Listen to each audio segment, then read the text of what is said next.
So our next presenter is Mr. Arnold D. Bilibli. Mr.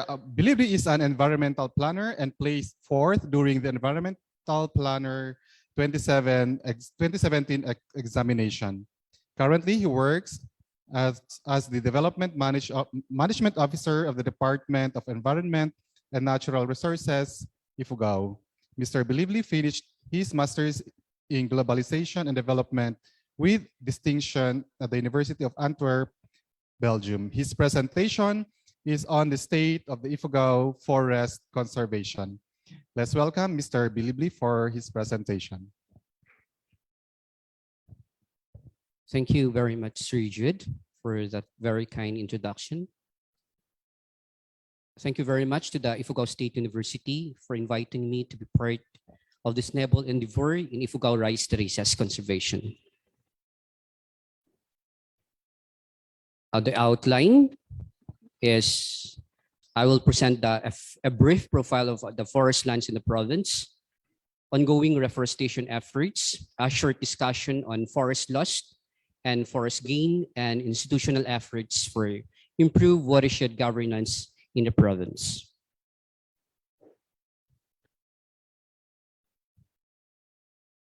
So this is the Ifugao forest land brief profile.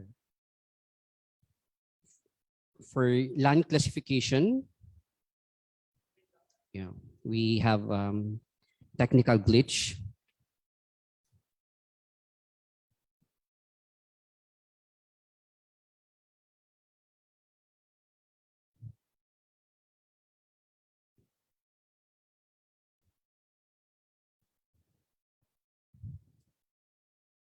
So anyway, my presentation is focused on the current state of the Ifugao forest conservation.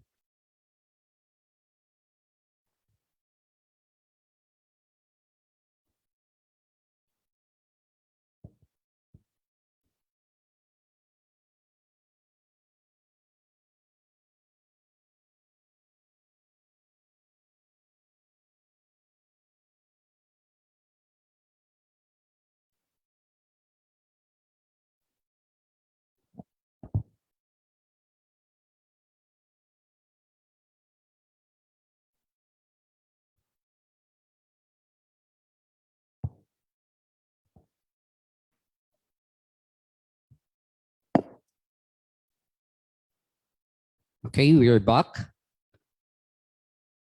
So we start with a brief profile of the Ifugao forest land.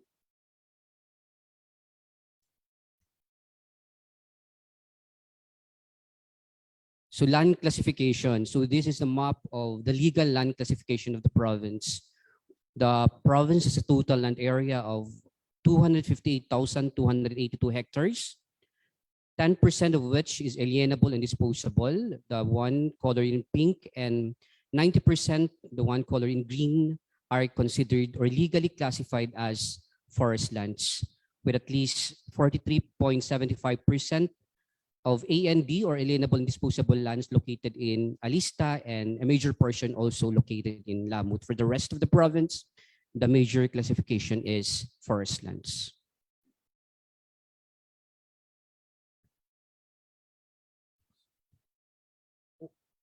Ifugao is host to 4 major watersheds with a very big portion covered by the Magat watershed. That includes all the municipalities, the 11 municipalities of the province. Sifu Malig in the upper parts of Mayuyaw, Aguinaldo, and Alfonso Lista. Chico watershed in Hongduan and Tinok, and a small part of Banawe, and the Agno watershed covering a small portion of the municipality of Tinok.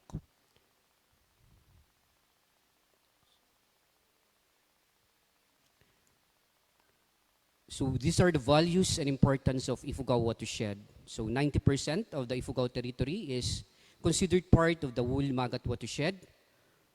Major portion of the population are farming dependent communities. Sacred grounds and traditional practices of indigenous peoples. Ifugao is considered one of the major headwaters of the Cagayan River Basin. This critical watersheds, of course, provides water supply for domestic use, irrigate farms, and provide water for the operation of hydroelectric facilities in the province, and many other ecosystem services. Ecosystem services was previously discussed by our, our previous presenter, Dr. Biodiversity hotspots, which will be part of the discussion after me. A part of critical habitat areas like in Hongduan and ICA areas in Tinok and some others in Aguinaldo. And of course, for future studies as our major strategy in forest conservation in payment for ecosystem services are the carbon storage and sequestration value, and of course, the cultural value of our watersheds.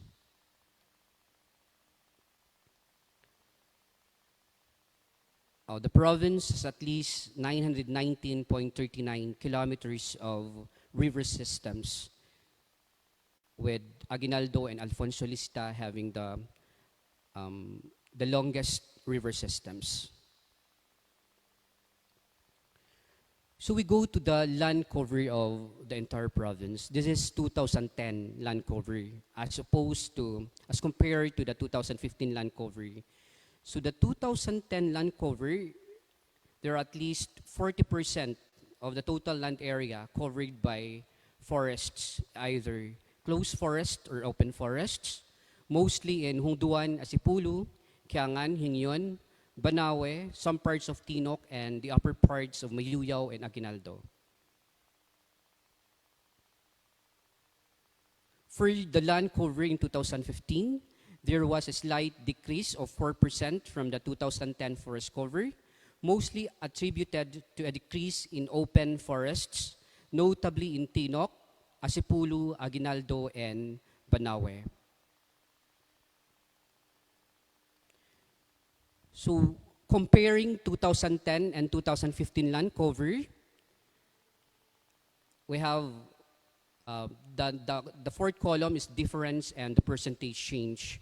So forests in 2010 and 2015, which comprise both the open and the closed forests, shows a gradual decrease of about 4.65%, or equivalent to at least 12,007 hectares. Forest loss are mainly attributed to human activities to support the needs of the increasing population. Agricultural expansion, settlement areas, and infrastructure development are also among the major contributory factors of forest destruction.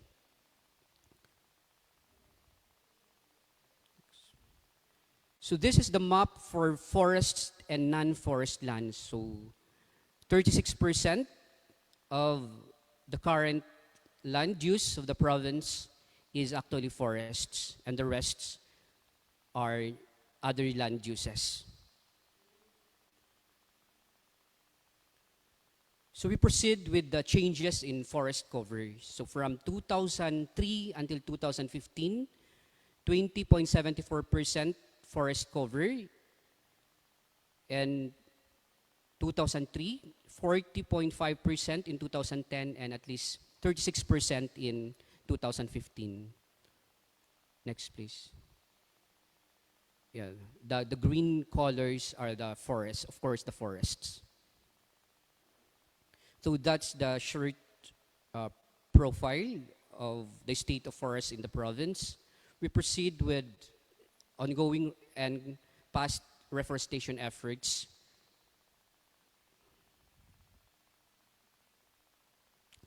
So we have here the CBFM CARP, the Community-Based Forest Management Hunger Mitigation Program.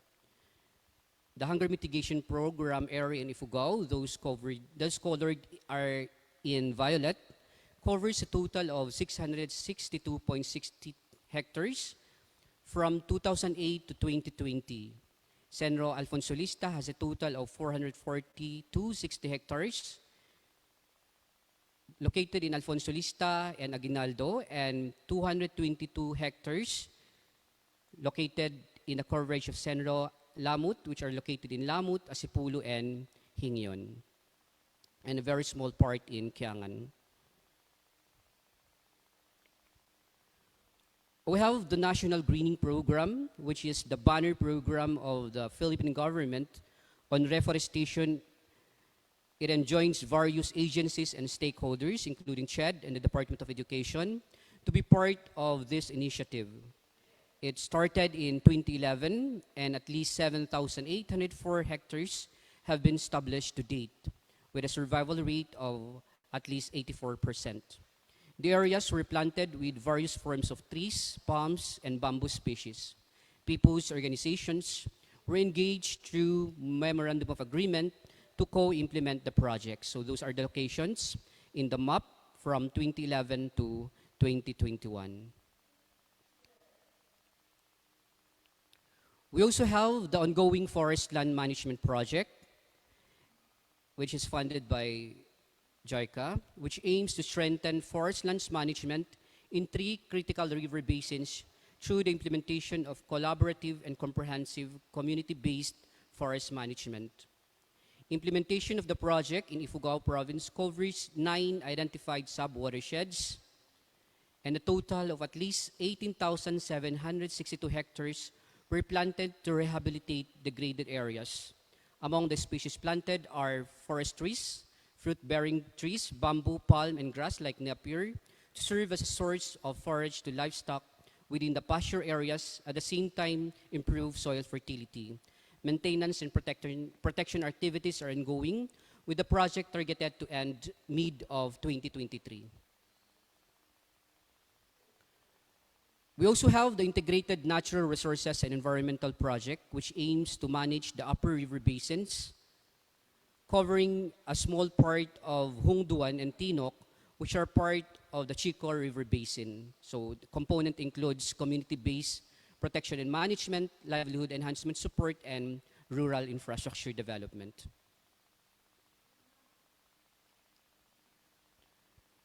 Also, another project are those in the map with green color is the Upland Development Program. It was launched in 2009. The UDP aims to improve incomes in upland areas and mitigate hunger, while also enhancing the country's capacity to adapt to climate change. It covers at least 1,117 hectares in the whole province. And then we have the old reforestation projects covering at least 1,062 hectares, which are located in the municipalities in Violet, notably Aguinaldo, Banawe, Hingyon, Kiangan, Lamut, and Mayuyao.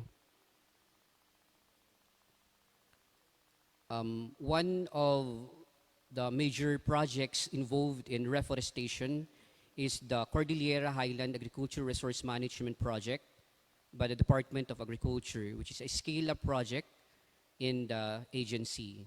For Ifugao, a total land area of 1,158.38 hectares were reforested in the municipalities of Mayuyao, Hingyon, Hongduan, and Aguinaldo. Also, we have the National Grid Corporation Reforestation Project located at Barangay Halag. A MOA between the National Irrigation Administration and the National Power Corporation authorizes the latter to manage and develop the area. So at least actual 10 hectares refosite was reforested in the municipality of Aguinaldo, particularly in Barangay Halag.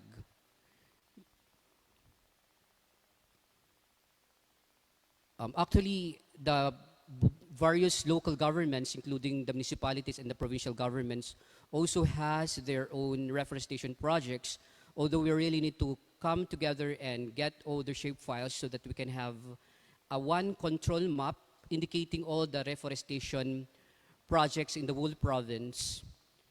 So for DNR, we also issue forest land tenure agreements like community-based forest management agreements, forest land grazing lease management agreements, all indicated in the map. So for CBFMA, we have 17 CBFMAs covering a total of 10,431 hectares.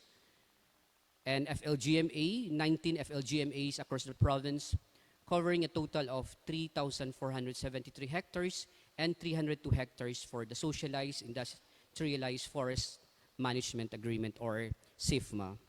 So 10-year instruments are given to individuals for them to manage the land, benefit from it, sustainably manage the area, and in behalf of the government, because these are legally classified as forest lands.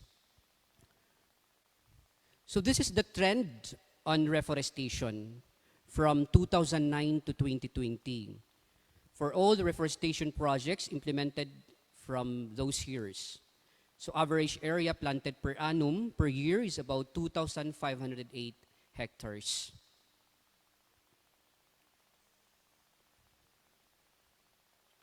So the map shows the gross potential for reforestation. So for planning purposes, we identify potential areas for development, which of course includes grasslands, bushlands, wooded grasslands, and annual crops.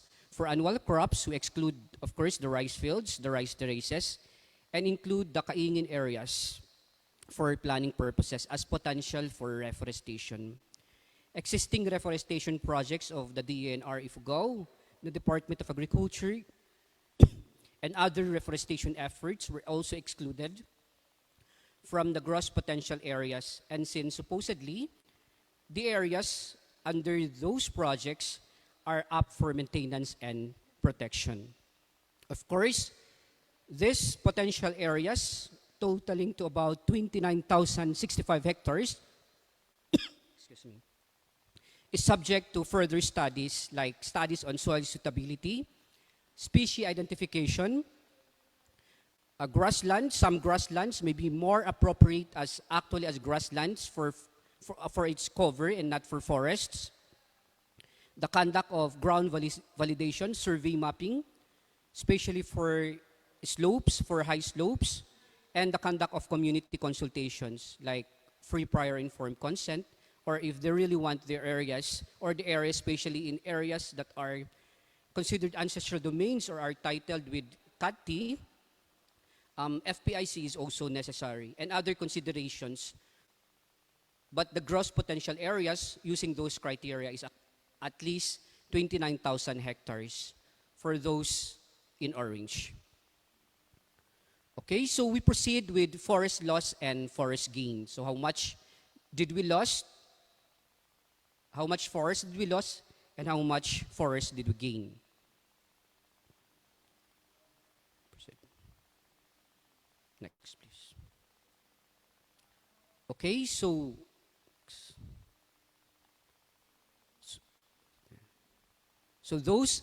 the green map, the green color is the CY 2010 land cover. And then the mint green is the 2015 land cover overlaid with the 2010 land cover, which is green. So you determine what was lost from 2010 to 2015 land cover. The red maps, those colored in red is the forest loss, or about 2,540 hectares for the span of 5 years. And next, the one in pink is the forest gain, or about 13,133. So forest loss is 25,140 and a forest gain of 13,133 for our reforestation efforts, which means changes in the forest cover type within the span of 5 years. The average forest loss every year is about 5,028.4 hectares using those computation, or about 2,401 hectares per year. Okay, so forest loss in the span of those 5 years per year, about 5,028.4 hectares, mostly attributed to forest fire, timber poaching, conversion to agricultural land, which actually comprises a major portion of the reason of the forest loss, which is 67%, and conversion to built-up areas, which is just 4% of the whole major reasons of the forest loss every year, as computed using GIS mapping. Okay, so that's at least 4 major reasons why we are losing 5,028 hectares a year. Okay, so a difference. So when we compare,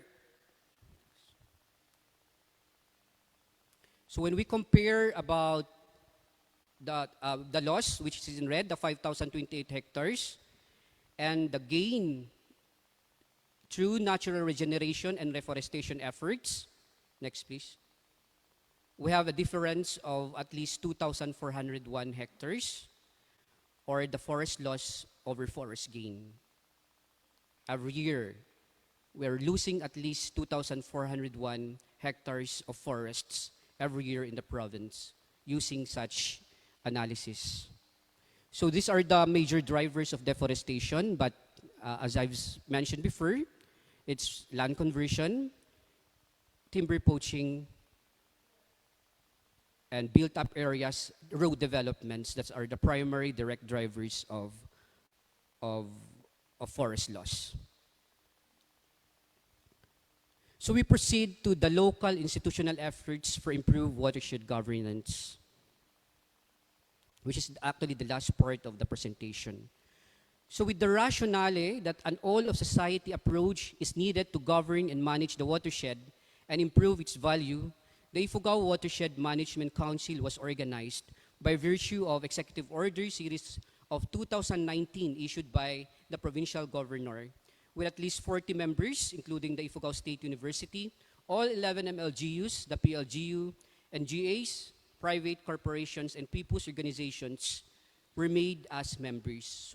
So far, the council was able to have their manual of operations, create their strategic plan, the operations plan, and the cost-sharing mechanisms in order to determine what cost-sharing mechanisms will be done by each individual members.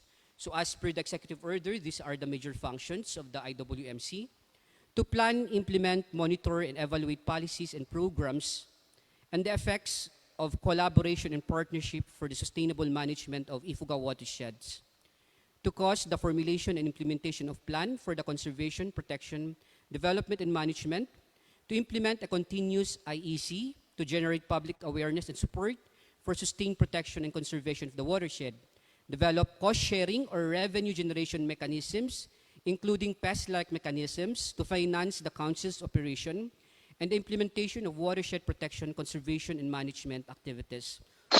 Also, to develop an MNE system to measure the success of watershed management and actually prepare the state of the Ifugao watershed report. So this is the vision: a sustainably managed Ifugao watershed with its cultural and heritage value enhanced, ecological and economic benefits continuously flourish, and where people are living in peace and harmony. It commits itself to continue act in unity in pursuing watershed governance and management, push for innovative and cultural or traditional approaches in improving the integrity of the watershed in the province of Ifugao, and the twofold goals: to improve the integrity or condition of the watersheds in Ifugao, and to improve access to and supply of quality water for communities, industries, and agriculture, which are the basic ecosystem services that our watershed provides. Okay, so this is the stakeholders in the watershed continuum using the, um, the downstream, the upstream and downstream communities model, or the watershed approach in development planning, including all stakeholders that has to be involved across all levels, from upstream to downstream, in all the watershed governance parts of watershed governance. So the next slide presents the Ifugao Watershed Management Strategic Direction. At least 4 strategic directions were crafted by the Ifugao Watershed Management Council. The first is the implementation in programs and projects that include to improve land cover of Ifugao watershed and conservation of biodiversity, including greening programs, mapping and forest rehabilitation of muyong areas, harmonize plans, especially vulnerable areas, adapt land use at the smallest administrative units like the barangay, mapping of biodiversity and vulnerable areas, municipal and barangay level riverbank rehabilitation programs, establishment of biodiversity corridors like critical habitats and ICA areas, green infrastructure in urban areas. Number two, strategic objective is stakeholders mobilization, to have a MOA with stakeholders, especially corporations which are the main users of water in the province, implement fund generation scheme like PES and PES-like, and cost-sharing mechanisms, synergy in programs and project implementation, and the implementation of watershed management advocacies. Strategic objective number three is to improve institutional capacity, or the capacity of the Ifugao Watershed Management Council to actually do quality watershed governance, to collaborate with the academe and research institutions, to adopt traditional practices, and to strengthen enforcement. And strategic objective number four is water security. Back, please. The mapping of, which includes mapping communities with poor water access, establish water quality monitoring stations, management of solid waste, and the mapping and planning of key water resource areas, all for the main strategic direction of improving forest watershed and sustainable supply of ecosystem services. So, and of course, we all know the interrelationships of the Ifugao indigenous land use system and their corresponding indigenous regulations. As a summary, it's always worth emphasizing the critical role of forests in the continuous existence of our Ifugao rice terraces.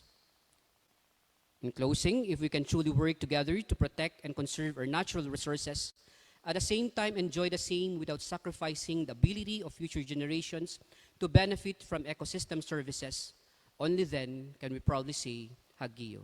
Thank you.